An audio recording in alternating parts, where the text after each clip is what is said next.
अस्सलाम वालेकुम नाजरीन, मैं हूं डॉक्टर आतिफ अशरफ और आज हम डिफरेंस जानेंगे क्या फ़र्क है एब्सोलूट ग्रेडिंग में और रिलेटिव ग्रेडिंग में।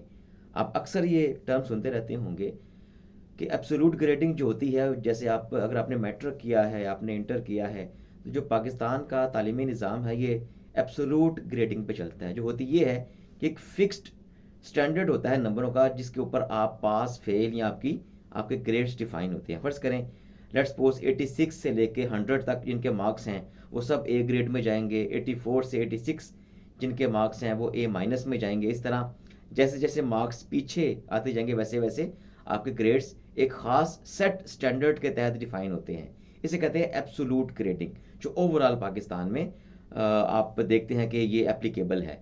लेकिन इसके अलावा एक और तरह की किस्म है, टाइप है ग्रेडिंग की, जिसे कहते हैं रिलेटिव ग्रेडिंग। ये पाकिस्तान में अभी यूनिवर्सिटियों ने अडॉप्ट करना शुरू किया है।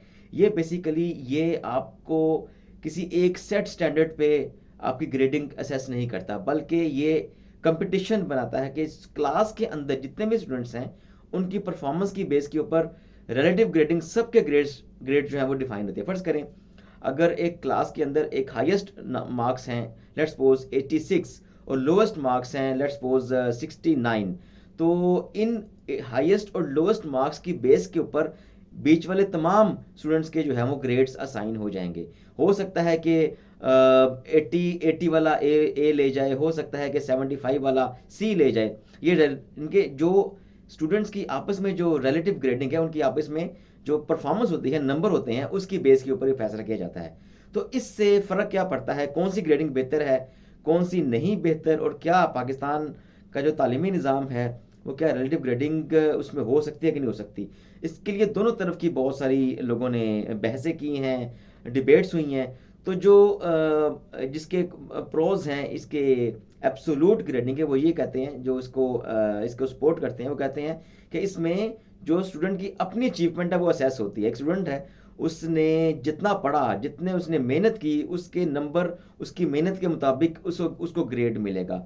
लेकिन रिलेटिव के अंदर ऐसा नहीं होगा। रिलेटिव के अंदर उसने मेहनत बेशक की है, लेकिन अगर उससे भी ज़्यादा कोई बच्चा कोई पास हो गया है या उसने अच्छे नंबर ले लिए हैं और अच्छे नंबरों में पास हुआ है, तो उसकी अगर उसके नंबर एक स्टूडेंट ए के नंबर स्टूडेंट बी से ज़्यादा हैं, तो स्टूडेंट ए और बी के दरमियान ग्रेड्स का फ़र्क आ जाएगा। यानी कि अगर लेट्स सपोज स्टूडेंट ए के नंबर हैं 96 और स्टूडेंट बी के नंबर हैं 91, तो स्टूडेंट बी को बी ग्रेड मिल सकता है, ए माइनस मिल सकता है, लेकिन स्टूडेंट ए को ए ग्रेड मिलेगा। तो क्योंकि उसके नंबरों के मुताबिक बाकी नंबर डिफाइन होंगे। इस तरह 88 वाले को हो सकता है बी प्लस मिल जाए और इससे नीचे भी डिफाइन हो जाता है। तो जो लोवेस्ट नंबर, लेट्स सपोज अगर सब क्लास के हाईएस्ट मार्क्स 96 हैं और लोवेस्ट जो हैं वो लेट्स सपोज 41 हैं, तो उस हिसाब से फेल जो है वो शायद 60 वाला फेल हो जाए। तो ये इसके जो प्रोस हैं एब्सोल्यूट के, वो ये होते हैं कि आप एक स्टैंडर्ड के तहत नंबर देते हैं बच्चों को। इस तरह जो ग्रेड्स हैं उनको उसकी मेहनत के मुताबिक मिलता है। और दूसरी इसमें जो अहम बात वो ये है कि इसमें स्टूडेंट अचीव करता है। ये अचीव करने के लिए होते हैं, स्टूडेंट को पता चलता है कि मैं इतनी मेहनत करूंगा और मेरे इतने नंबर होंगे और मुझे ए ग्रेड मिलेगा। हालांकि एब्सोल्यूट के मुकाबले में जो रिलेटिव ग्रेडिंग है उसमें सिर्फ कंपटीशन है।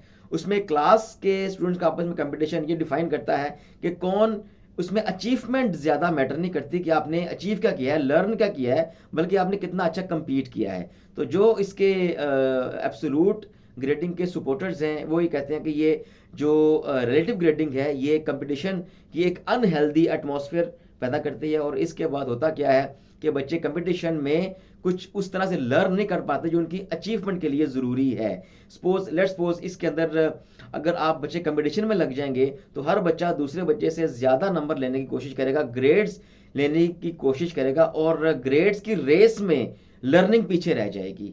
तो इसी तरीके से जो इसके एब्सोल्यूट ग्रेडिंग के जो सपोर्टर्स हैं वो ये भी कहते हैं कि जब आप मार्केट में जाते हैं, लेट्स सपोज अगर ए ग्रेड बहुत ज़्यादा बच्चों ने लिए हैं, जो कि एक इसका कॉन्स भी है एब्सोल्यूट का कि बहुत ज़्यादा एज आ जाते हैं क्लास में। अगर 50 की क्लास है तो 20 के एज आ जाते हैं, क्योंकि सबके नंबर 86 या इससे ऊपर होते हैं। तो रिलेटिव के अंदर इस तरह डिवीजन नहीं होती, वो एक बेल शेप कर्व बनता है और नॉर्मली नंबर डिस्ट्रीब्यूट होते हैं। तो रिलेटिव के अंदर जब आप जाते हैं तो फिर आपके जो मार्क्स हैं वो हाईएस्ट और लोएस्ट की बेस के ऊपर डिसाइड होते हैं और कोई खास तरह का बेंचमार्क नहीं होता। तो जो इसमें जो रिलेटिव ग्रेडिंग वाले हैं, एक उसका फ़ायदा ये भी है, जो इसकी सपोर्ट करते हैं रिलेटिव ग्रेडिंग की, वो ये कहते हैं कि इस तरह जो मुश्किल तरीन जो सवाल आप लेट्स सपोज आप का एग्जाम में आ जाता है, तो अब मुश्किल सवाल का आंसर पूरी क्लास को नहीं आ रहा होता, तो अगर आंसर नहीं आएगा या आंसर पार्शली देने के काबिल होंगे, तो अगर रिलेटिव ग्रेडिंग होगी तो आपके उस हिसाब से आपको ग्रेड मिल जाएगा। सपोज अगर उसमें हाईएस्ट अचीवर जो है उसके 65 मार्क्स आए हैं 100 आउट ऑफ 100, तो लोएस्ट अचीवर के हैं लेट्स सपोज 55, तो 55 से 65 के दरमियान ग्रेड्स डिस्ट्रीब्यूट हो जाएंगे। तो इस तरह ग्रेडिंग जो है वो 65 वाले को भी ए मिल सकता है और इस तरह इनके 100 में से 65 नंबर वाला मुश्किल एग्जाम अटैम्प्ट करके भी ए ले सकता है। तो इस तरह ये जो एक इसका फ़ायदा भी ये है कि इस तरीके से जो टफ एग्जामिनेशन होते हैं उनमें बच्चों की जो परफॉर्मेंस है वो जस्टिफाई हो जाती है, जी ये सवाल मुश्किल था या बच्चों के उस कोहोर्ट के मेंटल लेवल से ज़रा अप लेवल का था, लिहाजा उन्होंने अच्छा परफॉर्म नहीं किया, इसलिए उनके ग्रेड्स मुतासर नहीं होने चाहिए। तो ये इसका एक प्रो है। और जो इसका कौन है वो ये है कि कंपटीशन की अनहेल्दी एटमॉस्फेयर में बच्चे की जो अपनी अचीवमेंट है वो पीछे रह जाती है और वो बच्चे ग्रेड्स हाई ग्रेड लेने के चक्करों में एक दूसरे को मात देने की कोशिश करते हैं।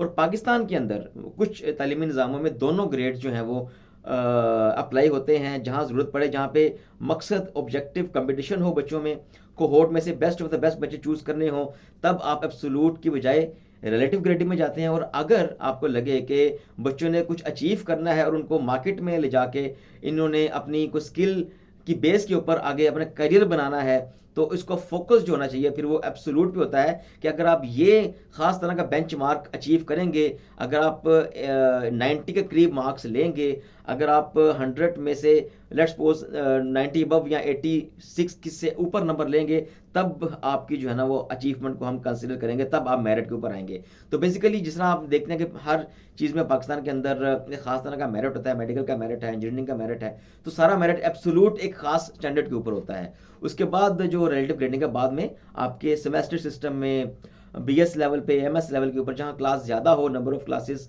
नंबर ऑफ स्टूडेंट्स ज़्यादा हो, वहाँ पे फिर आपकी रिलेटिव ग्रेडिंग चलती है। तो इस वीडियो को देखने के बाद आप कमेंट में बताइएगा कि आपके नज़दीक कौन सा सिस्टम ज़्यादा बेहतर है और पाकिस्तान में किस सिस्टम के तहत एजुकेशन मिलनी चाहिए, एब्सोल्यूट या रिलेटिव। अपने कमेंट जरूर दीजिएगा।